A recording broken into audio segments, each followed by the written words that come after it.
नमस्कार दोस्तों, कैसे हो आप सभी। आशा करता हूँ कि आप सभी कुशल होंगे। अब तक हमने प्लेटो में उसके राजनीतिक सिद्धांतों को देखा और आज हम देखेंगे प्लेटो से रिलेटेड सभी फैक्ट्स को, सभी स्टेटमेंट्स जो एग्जाम में पूछी जाती हैं। कौन कौन सी बुक प्लेटो ने लिखी हैं और कौन कौन से फिलोसफर्स ने प्लेटो के बारे में क्या क्या कहा है, उन सभी को हम देखेंगे आज।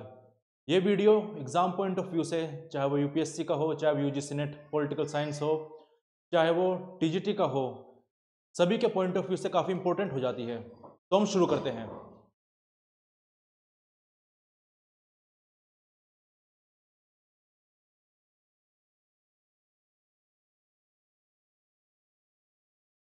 इस वीडियो में काफ़ी सारी ऐसी चीज़ें होंगी जो हम पिछली दो वीडियो में, प्लेटो की दो वीडियो जो हमने करी हैं अभी तक, कॉन्सेप्ट के ऊपर, उसकी थ्योरी ऑफ जस्टिस के ऊपर, फिलोसफर किंग के ऊपर, वे सब भी होंगी।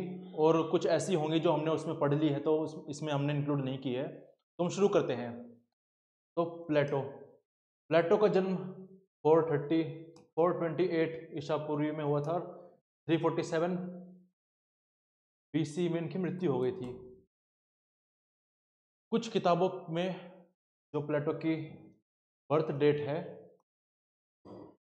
उसको 427 बताया गया है, जैसे ओपी गाभा की बुक है। लेकिन कुछ बुक्स में 428 बीसीई बताया गया है। तो जो ऑप्शन में दिया गया है उसके अनुसार हम लगा सकते हैं। बाद में प्लेटो को पहला राजनीतिक दार्शनिक कहा जाता है और इनका वास्तविक जो नाम था वो एरिस्टोक्लीज था, जिसका मतलब था सबसे अच्छा और सबसे प्रसिद्ध। प्लेटो को दार्शनिक और नैतिक आदर्शवाद का संस्थापक भी माना जाता है। और जब प्लेटो का जन्म हुआ तो उस समय एथेंस नगर राज्य का स्पार्टन से युद्ध चल रहा था, जिसके बारे में हमने काफ़ी सुना भी है। इसको थ्योसिडाइडिस लिखते हैं, पेलोपोनेशियन वॉर। और ये 28 वर्षों तक युद्ध चला और इसमें एथेंस का पतन हो गया। एथेंस में हार गया, एथेंस को काफ़ी नुकसान पहुंचा और एथेंस अपने पतन की तरफ बढ़ गया। और यही कारण रहा कि जो उस समय फिलोसफर्स हुए, उस समय जो दार्शनिक हुए, वो बार बार ऐसी ही बात कर रहे हैं कि किस प्रकार से राज्य को समृद्धि की ओर लेकर जाया जाए, किस प्रकार से राज्य को सशक्त बनाया जाए, मजबूत बनाया जाए। ऐसी ही बातें हमें देखने को मिल रही है। चाहे वो सुकरात आ रहे हैं और बोल रहे हैं कि एक पूर्ण सत्तावादी राजा होना चाहिए, चाहे फिर वो प्लेटो आ रहे हैं, चाहे फिर वो अरस्तु आ रहे हैं, सभी इस प्रकार से बातें कर रहे हैं। क्यों? क्योंकि वो दौर ही ऐसा था जिस समय जिस नगर राज्य में रह रहे हैं वो हार चुका था, वो पतन की ओर बढ़ रहा था। तो पेलोपोनेशियन वॉर को देखते हैं जो कि 28 सालों तक चलती है। और एक और घटना जो प्लेटो की युवावस्था में होती है वो ये है कि वो 30 लोगों का शासन को भी देखते हैं, द रूल ऑफ 30। और उसके बाद लोकतंत्र सरकार को भी देखते हैं। अब ये 30 लोगों का शासन क्या है? तो ये कुछ ऐसा ही है कि पावर को सेंट्रलाइज कर दिया गया था शुरुआती समय में, लेकिन फिर समझ में आया इससे तो काफ़ी नुकसान हो रहा है, काफ़ी चीज़ें बिगड़ने लगी। फिर उसके बाद लोकतंत्र को लाया गया। और फिर यही कारण है जब सुकरात बार बार बोलते हैं कि पूर्ण सत्तावादी शासक होना चाहिए, पूर्ण सत्तावादी शासक होना चाहिए। तो इसलिए ही फिर जब वहाँ के जो लोकतंत्र के जो लोग हैं उनको बार बार ये बात ध्यान आती है कि हाँ, हमने 30 लोगों को बैठाया तो था, उन्होंने कैसे परिणाम दिए, हमको अच्छे परिणाम नहीं दिए, तो बेहतर है कि लोकतंत्र ही हो। और फिर प्लेटो लोकतंत्र को भी देखते हैं कि किस प्रकार से लोकतंत्र ने सुकरात को मृत्युदंड दे दिया था। तो दोनों ही चीज़ों को देखते हैं कि दोनों ही चीज़ें कितनी बेकार जा रही हैं। के बाद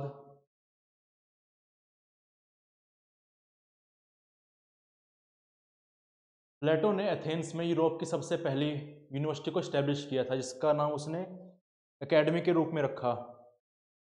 और ये उन्होंने कब इस्टेब्लिश करी थी?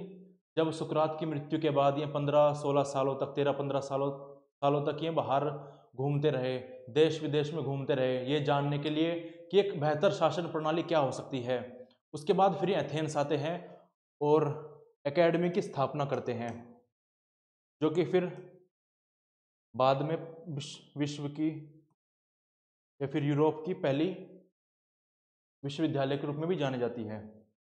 और अपने एकेडमी, अपनी यूनिवर्सिटी के गेट पर ये एक चीज़ को लिखवाते हैं। क्या लिखवाते हैं?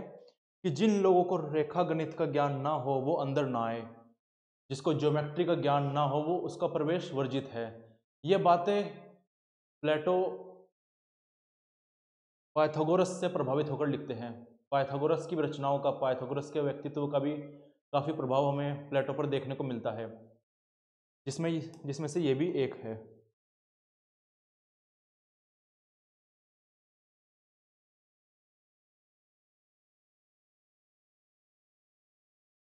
आगे फिर 367 BCE की घटना, जब प्लेटो अपने दार्शनिक राजा का सिद्धांत दे देते हैं, आदर्श राज्य का सिद्धांत दे देते हैं, और उसके बाद फिर उसको बाद में अलग अलग राज्य उससे प्रभावित होकर उसको बुलाने लगते हैं कि आइए और यहाँ पर हमारा आदर्श राज्य बनाइए, हमारे राज्य को आदर्श राज्य बनाइए। तो ऐसा कौन करते पाते हमें? डियोनिसियस, ये सिसिली के शासक थे। ये प्लेटो को बुलाते हैं अपने पास कि आप आइए और सिसिली को आदर्श राज्य बनाइए। प्लेटो जाते भी हैं लेकिन वहाँ पर असफल हो जाते हैं। क्यों? क्योंकि वो कहते हैं कि ठीक है, हम आपके राज्य को बनाने की कोशिश करेंगे लेकिन उसके लिए काफ़ी अनुशासन की आवश्यकता होगी, काफ़ी फेरबदल करने पड़ेंगे, काफ़ी प्रणालियों को बदलना पड़ेगा और आपको भी गद्दी से हटना पड़ेगा। डियोनिसियस को ये बातें बोलते हैं। डियोनिसियस को ये बातें अच्छी नहीं लगती और वो प्लेटो को दास बनाकर, गुलाम बनाकर बेच देते हैं। वो तो फिर बाद में प्लेटो के मित्र उनको खरीदते हैं, आज़ाद कर देते हैं। तो इन्होंने जो कोशिश करी थी वो सिसिली के शासक के यहाँ पर करी थी, डियोनिसियस के यहाँ पर। असफल रहे थे ये। और उसके बाद प्लेटो अपनी सभी पुस्तकों को डायलॉग फॉर्म में लिखते हैं, संवाद शैली में लिखते हैं। हमने अपने पहले लेक्चर में भी जाना था कि प्लेटो अपनी सभी पुस्तकों को, अपने सभी ग्रंथों को संवाद शैली में लिखते हैं, जिसमें वो प्रमुख वक्ता सुकरात को बनाते हैं, अपने गुरु को बनाते हैं, जिसमें जो बातें प्लेटो कहना चाहता है वो सभी वो सुकरात के मुंह से कहलवाते हैं, चाहे वो न्याय के ऊपर हुई चर्चा हो, चाहे फिर आगे अलग अलग मुद्दों पर जो चर्चा की गई है। तो डायलॉग के फॉर्म में, संवाद शैली में अपने ग्रंथों को लिखते हैं। केवल लॉज ये संवाद शैली में नहीं थी, उसके अलावा सभी कृतियां इनकी, सभी ग्रंथ इनके संवाद शैली में थे। के बाद इनकी 3 पुस्तकें हैं जिनमें इनका सारा राजनीतिक चिंतन, संपूर्ण राजनीतिक चिंतन समाहित हो जाता है। पहली है रिपब्लिक, जिसमें वो आदर्श राज्य की बात करते हैं। फिर है स्टेट्समैन, फिर है लॉज। इन तीनों बुक में प्लेटो का पूरा राजनीतिक दर्शन समाहित हो जाता है। और इनके अलावा अगर बात करें तो थोड़ी बहुती बातें क्रेटो, जो इनकी बुक है, उसमें भी थोड़ी बहुती बातें की गई हैं राजनीतिक सिद्धांत से रिलेटेड। प्लेटो को 375 BC में लिखते हैं। इसमें 10 अध्याय हैं और जिसका उपशीर्षक जो है कंसर्निंग जस्टिस है, जिसको हम न्याय मीमांसा भी कहते हैं। ये भी पूछ लिया जाता है कि रिपब्लिक जो बुक है, जो प्लेटो ने लिखी थी, उसका सब टाइटल क्या है, उपशीर्षक क्या है उसका? तो है उसका कंसर्निंग जस्टिस। और आज के समय अगर हम बात करें तो जब भी आप रिपब्लिक शब्द को सुनोगे तो आपके मन में एक ही बात आएगी कि रिपब्लिक तो ऐसी शासन प्रणाली को कहते हैं जहाँ पर एक व्यक्ति को नियुक्त किया जाता है राजा के रूप में या फिर हेड के रूप में। जैसे इंडिया को देख लेते हैं, रिपब्लिक ऑफ इंडिया, प्रेसिडेंट जहाँ पर स्टेट के हेड होते हैं। लेकिन यहाँ पर जब प्लेटो रिपब्लिक की बात कर रहे हैं तो रिपब्लिक जो है ये पोलिटिया शब्द से निकल कर आता है, जो कि यूनानी शब्द है। और इसका तात्पर्य गणतंत्र नहीं है, इसका तात्पर्य है राज्य व्यवस्था। तो ये भी काफ़ी बार हमसे पूछ लिया जाता है। हम आगे बढ़ते हैं।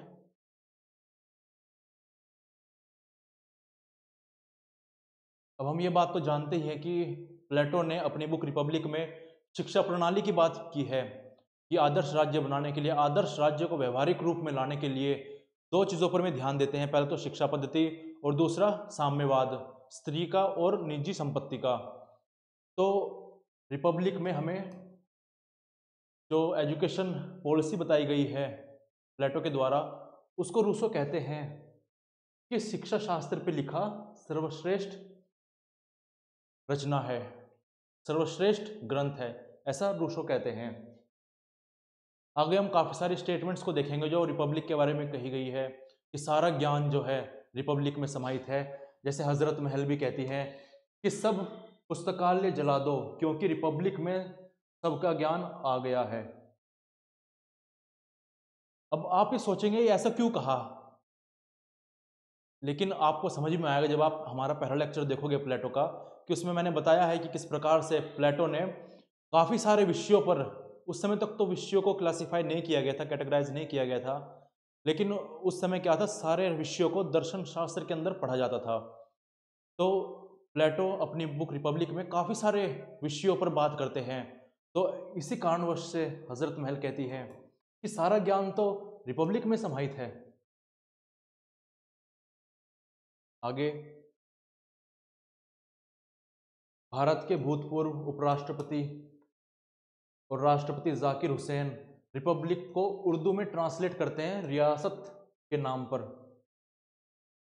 उर्दू में अनुवाद करते हैं इसका। ये भी देखो एक फैक्चुअल क्वेश्चन है। ये सारे लगभग फैक्चुअल क्वेश्चन ही होंगे जो आपसे पूछे जाएंगे, आपको ये आसानी से समझ में आ जाएंगे, पढ़ने मात्र से समझ में आ जाएंगे अगर आपने पिछले दोनों लेक्चर को देख रखा है।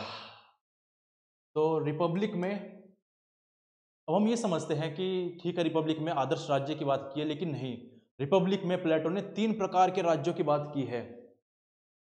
पहला है स्वस्थ राज्य, दूसरा है लग्जीरियस स्टेट और तीसरा है जस्ट स्टेट। तो लग्जीर इसमें हेल्थी स्टेट में क्या बोलते हैं, स्वस्थ राज्य में क्या बोलते हैं, इसको ये सुअरों की नगरी बोलते हैं, सिटी ऑफ पिग्स। इसमें कहते हैं जो उत्पादक वर्ग है, जो प्रोड्यूसर्स हैं, जो ट्रेडर्स हैं, उनकी प्रधानता होगी, उनको महत्व दिया जाएगा। आज के समय में अगर हम देखें तो कैपिटलिस्ट, हर जगह हम कैपिटलिस्ट देख रहे हैं, capitalist society USA, UK, Bharat भी उस तरफ बढ़ रहा है। तो इसी को प्लेटो सुअरों की नगरी कहते हैं कि यहाँ पर केवल व्यापार पर ध्यान ध्यान दिया जा रहा है, कोई नैतिक मूल्य नहीं है, लूट खसोट हो रही है, कोई भी नैतिक मूल्य नहीं है, कोई राज्य की तरफ ध्यान दे ही नहीं रहा है। सब अपने हित अनुसार, सब अपने सेल्फ इंटरेस्ट के लिए ही काम कर रहे हैं और पैसे के लिए काम कर रहे हैं। उसके बाद लग्जीरियस स्टेट की बात करते हैं। इसमें कहते हैं कि इसमें सैन्य वर्ग को महत्व दी जाएगी। अब ऐसा स्टेट कहाँ देखने को मिलता है? ऐसा स्टेट हमने मध्यकाल में काफ़ी बार देखा, जब राज्य अपना विस्तार करता है। किस लिए? अपना धन अर्जित करने के लिए, अपनी टेरिटरी को बढ़ाने के लिए वो गांवों को लूटता है, शहरों को लूटता है और अपनी सुविधाओं को बढ़ाता है, अपनी अपनी विलासिताओं को बढ़ाता है। जैसे देखा हमने मुस्लिम आक्रमणों को काफ़ी बार देखा करते हुए, तो इसको लग्जीरियस स्टेट कहते हैं प्लेटो। उसके बाद आता है जस्ट स्टेट, न्यायपूर्ण राज्य। इसमें क्या है, इसमें आखिर में जाकर आदर्श राज्य बनेगा जहां पर दार्शनिक राजा होगा। अब यहां पर इस स्टेज पर आकर जस्ट स्टेट बनेगा जिसमें दार्शनिक राजा होगा। वो सारे नैतिक मूल्यों को साथ लेकर चलेगा, राज्य को साथ लेकर चलेगा, राज्य में रहने वाले सभी लोगों को साथ लेकर चलेगा। वो किसी भोग विलासिता या फिर व्यापार में नहीं फंसेगा। और उसके बाद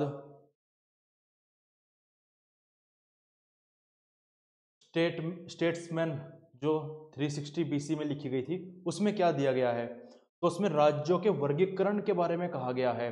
हमने कल पढ़ा, हमने प्लेटो के दूसरे लेक्चर में पढ़ा कि किस प्रकार से प्लेटो जो है राज्य प्रणाली को, शासन प्रणाली को किस तरह से क्लासिफाई करते हैं कि अगर एक राजा रूल करेगा, अगर कुछ लोग रूल करेंगे, फिर बहुमत रूल करेगी, कानून के अंडर रूल करेगी, फिर कानून के बगैर रूल करेगी। तो इस प्रकार से 6 प्रणालियाँ दे देते हैं प्लेटो। और इस बात का वर्गीकरण, इन चीज़ों का वर्गीकरण अपनी बुक स्टेट्समैन में करते हैं। फिर अरस्तु भी इसी क्लासिफिकेशन, इसी वर्गीकरण को आगे इस्तेमाल करते हैं और मिक्स्ड फॉर्म ऑफ गवर्नमेंट की बात करते हैं, जो कि हम आगे देखेंगे।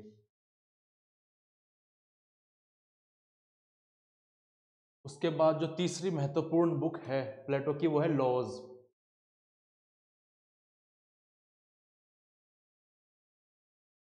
प्लेटो अपनी लॉज बुक में एक काउंसिल की बात करते हैं, नॉक्टर्नल काउंसिल की। देखिए, हमने देखा रिपब्लिक में आदर्श राज्य की बात करते हैं, स्टेट्समैन में वो थोड़ा व्यवहारिक होते हैं, बोलते हैं कि चलो ठीक है आदर्श राज्य तो नहीं मिल सकता लेकिन बेस्ट पॉसिबल स्टेट क्या हो सकता है उसकी बातें करते हैं। लेकिन लॉज तक आते आते लॉज इनका आखिरी ग्रंथ था, तो उसमें आते आते हैं स्वीकार कर लेते हैं, फिर ये ठहर जाते हैं कि ठीक है शासन प्रणाली जो है वो कानून के अधीन ही होनी चाहिए, कानून से ऊपर कुछ नहीं होना चाहिए। तो ऐसी बातें लॉज में करते हैं अपनी आखिरी बुक में।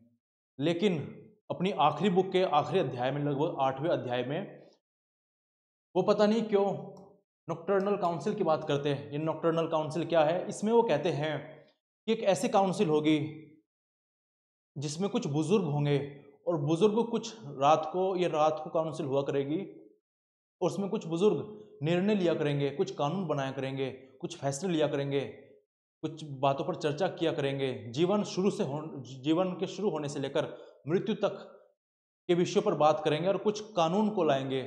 और ये जो परिषद होगी ये राज्य के कानून से भी ऊपर होगी। ऐसी बातें करते हैं, थोड़ी विरोधाभासी बातें करते हैं। इस काउंसिल का जिक्र वो अपनी बुक लॉज में देते हैं। उसके बाद यहां पर 3 बुकों का कंपैरेटिव एनालिसिस दिया गया है, तुलना दी गई है। रिपब्लिक बुक में वो आदर्श राज्य की बात करते हैं कि राज्य का जो मार्गदर्शन है वो दार्शनिक राजा करेगा। स्टेट्समैन में कहते हैं कि एक मिक्स्ड फॉर्म ऑफ गवर्नमेंट होगी जो कि राजनायकों के द्वारा चलाई जाएगी। और लॉज में सीधा कहते हैं कि कानून के द्वारा चीजें संचालित की जाएंगी।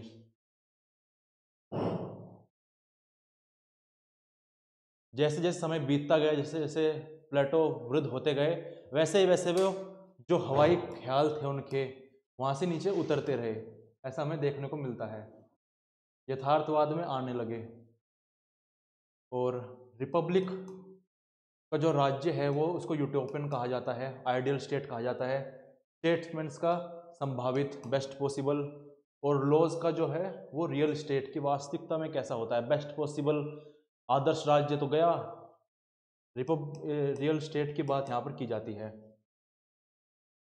इन 3 बुक्स के अलावा, इन 3 ग्रंथों के अलावा और भी काफ़ी पुस्तकें, काफ़ी ग्रंथ प्लेटो ने लिखे हैं, जिसमें से एक है सिंपोजियम, मैनो, एपोलॉजी, फाइदो, क्रीटो, ये सारी बुक प्लेटो लिखते हैं। अब आगे हम जान लेते हैं प्लेटोज स्टडी मेथड्स, प्लेटो के अध्ययन पद्धतियाँ तो क्या थी। तो यहाँ पर बताया गया है कि जो प्लेटो थे वो डिडक्टिव मेथड को इस्तेमाल में लाते थे। डिडक्टिव मेथड में क्या होता है, यहाँ पर हम सामान्य से विशिष्ट की तरफ बढ़ते हैं। और एरिस्टोटल की अगर हम बात करें, अरस्तु की अगर हम बात करें, तो इंडक्टिव अप्रोच को अपनाते हैं, इंडक्टिव मेथड को अपनाते हैं, जहाँ पर हम विशिष्ट से सामान्य की तरफ बढ़ते हैं। देखिए आपके एग्जाम के लिए केवल ये जानना जरूरी है कि प्लेटो जो है डिडक्टिव मेथड को अपनाते हैं और एरिस्टोटल, अरस्तु जो है इंडक्टिव मेथड को अपनाते हैं। अगर हम ब्रीफ में जाने ये क्या है, तो जब हम डिडक्टिव की बात करते हैं तो हम कॉन्सेप्ट से परिस्थिति की तरफ जाते हैं, इम्प्लीमेंटेशन पर जाते हैं। तो जब प्लेटो बात करते हैं तो न्याय की बात करते हैं, और न्याय के सिद्धांत को एक राज्य में लगाने की बात करते हैं। तो ये पूरा जो कॉन्सेप्ट हो गया और जो परिस्थिति है, तो ये विशिष्ट है और ये सामान्य है। तो ये हमें दिख रहा है, ये डिडक्टिव मेथड का इस्तेमाल किया गया है। एरिस्टोटल की अगर हम बात करें, अरस्तु की, तो कुछ राज्यों का अध्ययन करते हैं, कुछ राज्य प्रणालियों का अध्ययन करते हैं और फिर बेस्ट पॉसिबल स्टेट के बारे में बताते हैं। तो इस प्रकार से इंडक्टिव अप्रोच में आ जाएगा, जहाँ पर वो बेस्ट पॉसिबल स्टेट के बारे में बात करते हैं। ये कुछ इस प्रकार से है, लेकिन आपके एग्जाम के लिए यही जानना जरूरी है कि प्लेटो जो है डिडक्टिव मेथड को अपनाते हैं और अरस्तु इंडक्टिव मेथड को अपनाते हैं।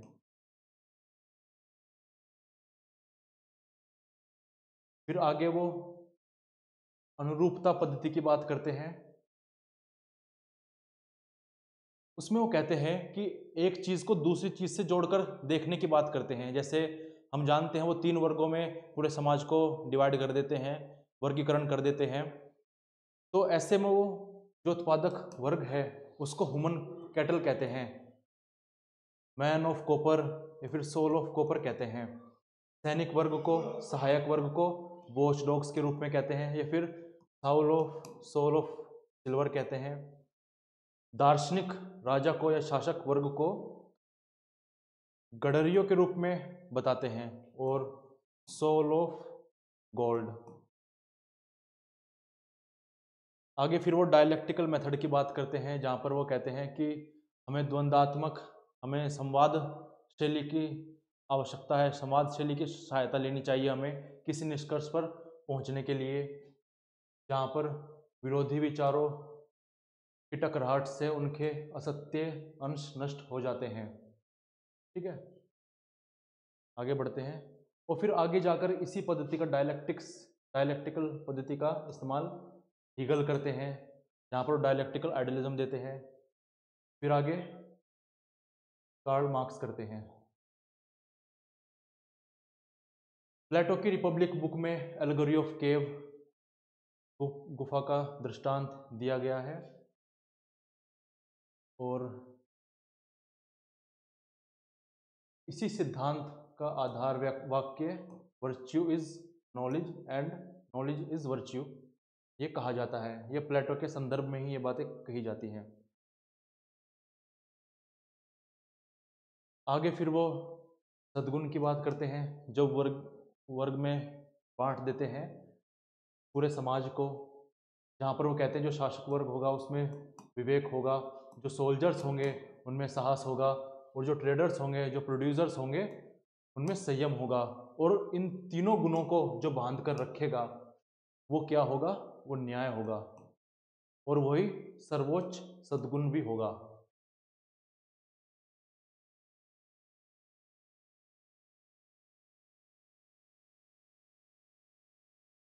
आगे प्लेटो कहते हैं कि शासन जो है कला है।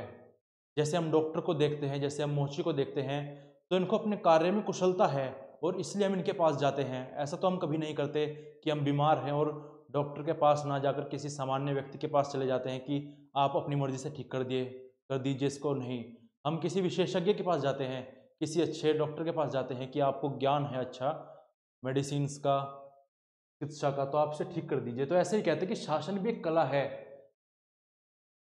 लोकतंत्र में हम देखते हैं कि कोई भी व्यक्ति आकर राजा बन जाता है, कोई भी व्यक्ति आकर पावर संभाल लेता है, लेकिन प्लेटो कहते हैं कि नहीं, इसके लिए भी आपको ज्ञान होना चाहिए, राज्य का ज्ञान होना चाहिए। तो इसलिए प्लेटो कहते हैं भी ये जनता बीमार है, हमें डॉक्टर किसको कहा है, स्वामियों को, शासकों को इलाज करना चाहिए। अब ये इलाज वैसा नहीं है जैसे पुलिस इलाज करती है। इलाज का मतलब है कि जो स्वामी है, जो शासक हैं, जिन्होंने राज्य के बारे में पढ़ रखा है, जो दार्शनिक हैं, वो ही बीमार जनता का इलाज कर सकते हैं, उन्हें सद्मार्ग पर ले जा सकते हैं। तो इस प्रकार से सारे फैक्ट्स हैं यहाँ पर। और फोस्टर के अनुसार जो थ्योसिडाइडिस का न्याय है, जो हमने कल भी देखा, माइट इज राइट, शक्तिशाली का हित ही न्याय है, तो कहते हैं जो थ्योसिडाइडिस का जो न्याय है, ये सिद्धांत मार्क्स के दर्शन में पुनर्जीवित हुआ है। आगे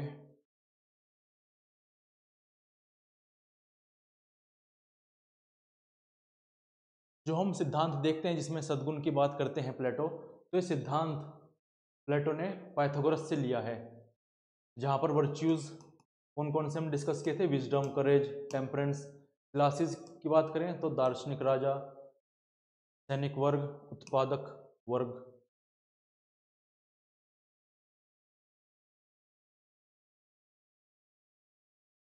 और प्लेटो शासक वर्ग को और सैनिक वर्ग को गार्जियन क्लास कहते हैं, संरक्षक वर्ग कहते हैं, और चौथे न्याय के रूप में, चौथे सद्गुण के रूप में न्याय को बताते हैं।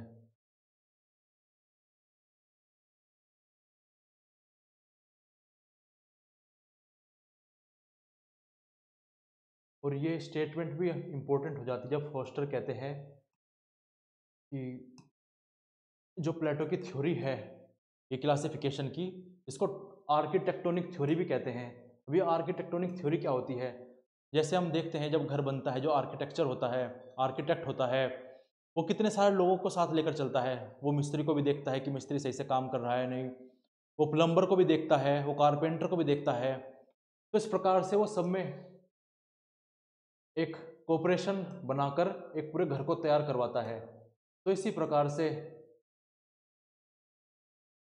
जो प्लेटो ने सिद्धांत दिया है उसको फोस्टर कहते हैं कि जो सिद्धांत है वो आर्किटेक्टोनिक थ्योरी की तरह है, जहाँ पर सारे वर्गों को साथ लेकर चला गया है एक संपूर्ण, एक समृद्ध, एक न्याय कुशल राज्य बनाने के लिए। आगे प्लेटो के न्याय सिद्धांत की विशेषता दी गई है, स्पेशलाइजेशन और नॉन इंटरफेरेंस। इन दोनों के बारे में काफ़ी बात करते हैं प्लेटो। के बाद मैकेंटायर कहते हैं कि जो न्यायपूर्ण व्यक्ति होगा, न्यायपूर्ण राज्य खुशहाल किस प्रकार से रहेगा। तो इसमें प्लेटो कहते हैं कि जो न्यायपूर्ण व्यक्ति होगा वो अपनी इच्छाओं को सीमित रखेगा। रखेगा क्यों नहीं रखेगा? जब साम्यवाद कर दिया, उसको प्रॉपर्टी भी नहीं दी गई, उसको परिवार भी नहीं दिया गया, और उसको कहा गया कि आपकी जो ज़रूरतें हैं वो कम से कम रखी जाएंगी, तो ऐसे में जाहिर सी बात है उसकी इच्छाएं भी काफ़ी कम होंगी। तो ऐसे में वो उन इच्छाओं की पूर्ति ना होने पर दुखी भी नहीं होगा, और दार्शनिक को ही केवल पता होगा कि तर्क और इच्छा में अंतर पता होगा उसे, और तर्क संगत सुखों की वो बात करेगा। ठीक है। और बुद्धि से जनित खुशियां ही सच्ची खुशियां होती है, ऐसा प्लेटो कहते हैं। हमने देख लिया आर्किटेक्टोनिक थ्योरी को भी, आगे बढ़ते हैं हम।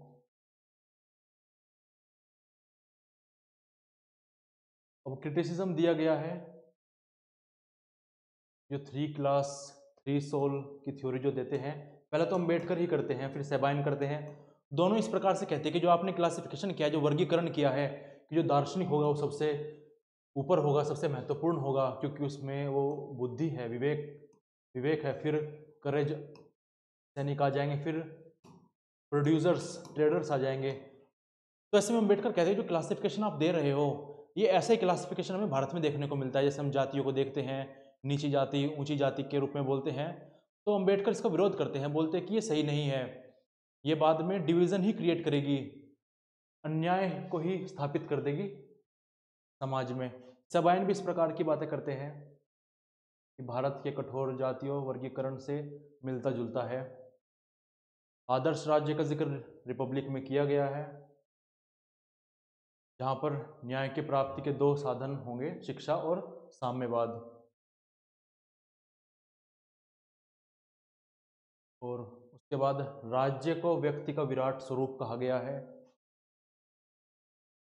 फिर प्लेटो कहते हैं कि राज्य का निर्माण ओक या शहतूत के वृक्ष से नहीं, बल्कि उसमें रहने वाले व्यक्तियों के चरित्र से होता है। कल हमने डिस्कस किया था कि किस प्रकार से जो व्यक्ति राज्य में रहते हैं उसी का ही बड़ा स्वरूप, उसी का ही बड़ा रूप होता है राज्य।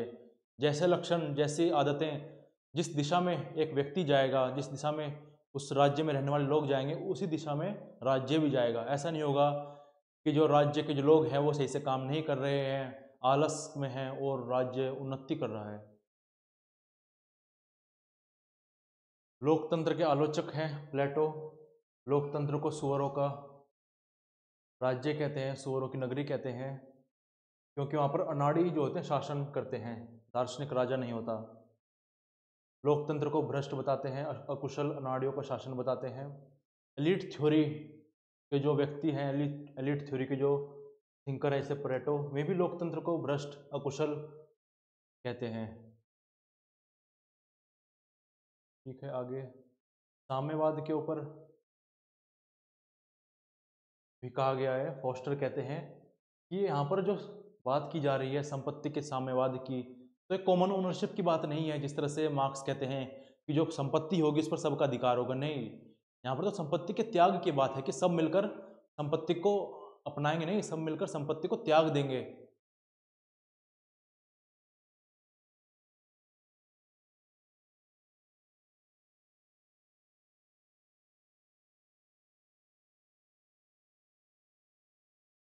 और आगे प्लेटो स्त्री पुरुष में कुछ खास अंतर समझते नहीं है। वो कहते हैं कि दोनों ही समान हैं और दोनों को ही शिक्षा मिलनी चाहिए, शिक्षा पद्धति की बात करते हैं। और कहते हैं कि जो महिला हैं, जो स्त्री हैं, वो भी फिलोसफर किंग बन सकती है, दार्शनिक राजा या फिर दार्शनिक रानी के रूप में सामने आ सकती है। वहीं अगर दूसरी ओर अगर हम बात करें तो अरस्तु जो है वो स्त्री को पुरुषों के समान नहीं समझते हैं। वो कहते हैं कि स्त्री को तो केवल घर में ही रहना चाहिए और घर का ही काम करना चाहिए, राज्य के कार्यों के लिए स्त्री सही नहीं है, उपयुक्त नहीं है।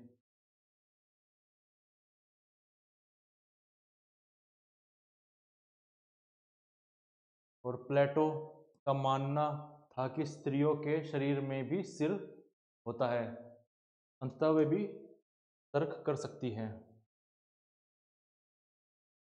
लेकिन हमें इस बात का ध्यान रखना होगा कि स्त्री के बारे में जो बात कर रहे हैं प्लेटो, कि स्त्री को भी शासन करने का, स्त्री भी सैनिक बन सकती है, ये केवल गार्जियन क्लास, संरक्षक वर्ग के लिए ही बात की जा रही है।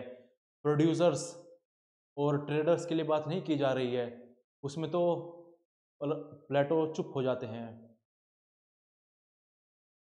और आगे प्लेटो कहते हैं कि जो संरक्षक वर्ग होगा, उसकी जो संतानें होंगी, उनका अलग से ध्यान रखा जाएगा, अलग से अच्छी तरह ध्यान रखा जाएगा। और उनमें भी अगर कोई संतान ऐसी होती है जिसमें गुण ना हो, अपंग हो, तो उसको चुपचाप व गुप्त रूप से समाप्त कर दिया जाएगा। अब जब प्लेटो ऐसी ऐसी बात कहेंगे तो क्यों ना फिर उसको आज के समय के विचारक फांसीवादी कहेंगे, बिल्कुल कहेंगे। ऐसा ही तो हमें हिटलर के समय में देखने को मिलता है कि जो बेकार लोग हैं, जो अपंग लोग हैं, उनको मार दिया जाएगा, जो सर्वश्रेष्ठ होंगे वही रहेंगे। और बारकर कहते हैं प्लेटो को जो साम्यवाद है वो वैराग्यवाद का मार्ग है।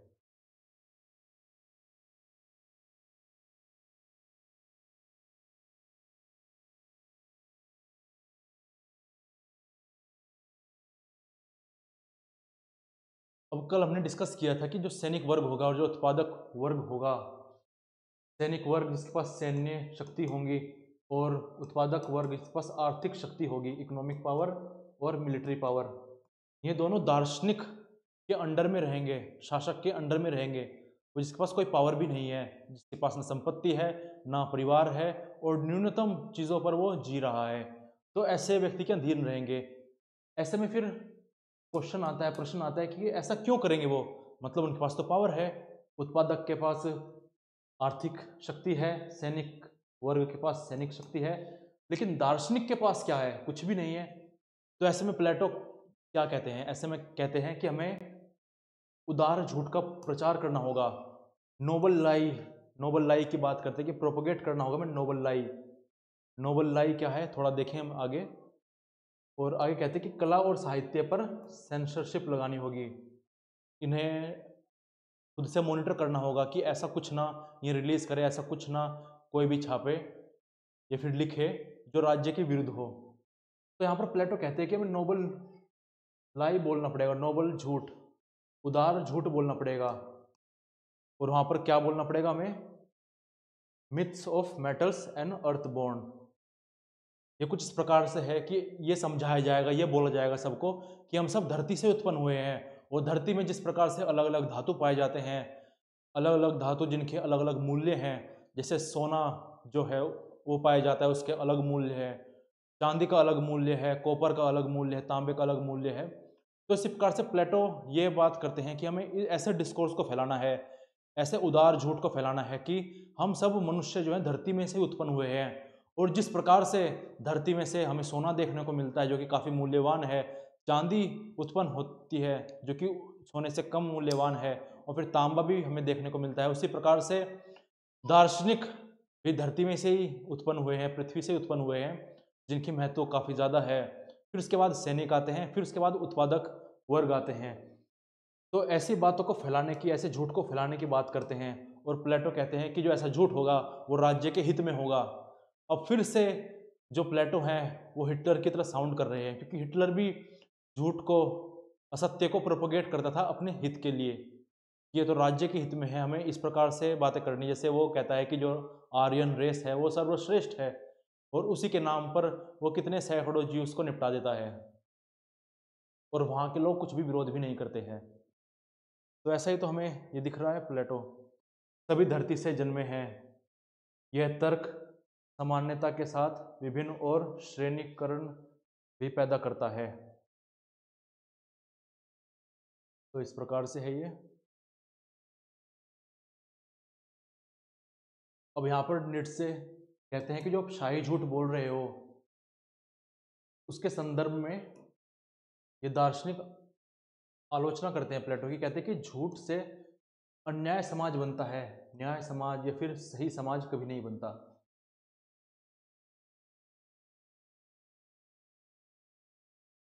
और ये भी फैक्ट हमसे पूछ लिया जाता है कि प्लेटो अपनी बुक लॉज में राज्य की कितनी जनसंख्या बताते हैं कि कितनी जनसंख्या उपयुक्त होनी चाहिए। तो वो है 5040, 50-40।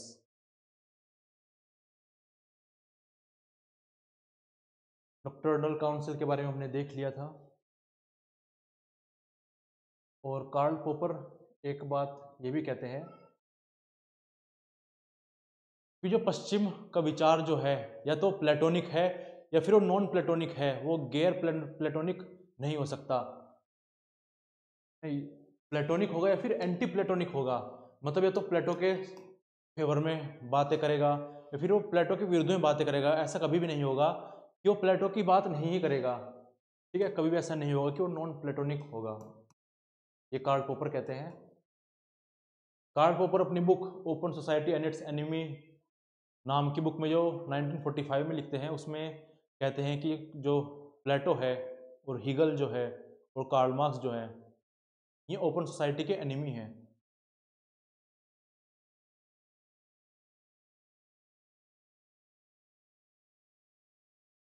फिर यहाँ पर कुछ कथन हैं जो काफ़ी महत्वपूर्ण हो जाते हैं परीक्षा की दृष्टि से।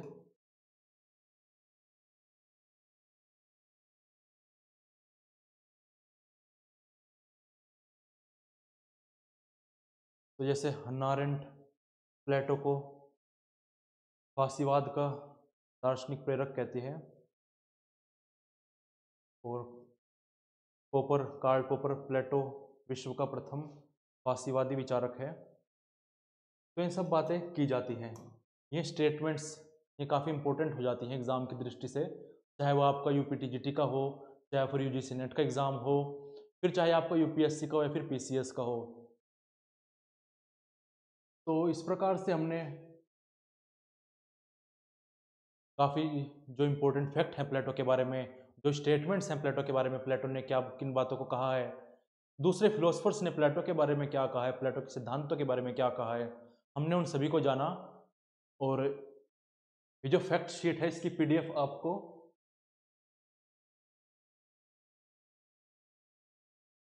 ऐप पर मिल जाएगी, learn history by Chauhan sir. ये प्ले स्टोर पर आपको इसकी एप्लीकेशन मिल जाएगी, आप वहाँ से इसको डाउनलोड कर दीजिए और वहाँ से आपको ये पीडीएफ मिल जाएगी। इसके अलावा हमारा यूजीसी नेट पॉलिटिकल साइंस का कोर्स है जो अभी शुरू होने वाला है पॉलिटिकल साइंस का, तो इसको आप ज्वाइन कर सकते हैं। यूपीटीजीटी का भी कोर्स चल रहा है जिसमें हमने प्लेटो को पढ़ा है और आगे हम एरिस्टोटल को पढ़ेंगे। तो आशा करता हूँ कि आपको ये क्लास काफ़ी अच्छी लगी होगी। तो आगे मिलते हैं, धन्यवाद।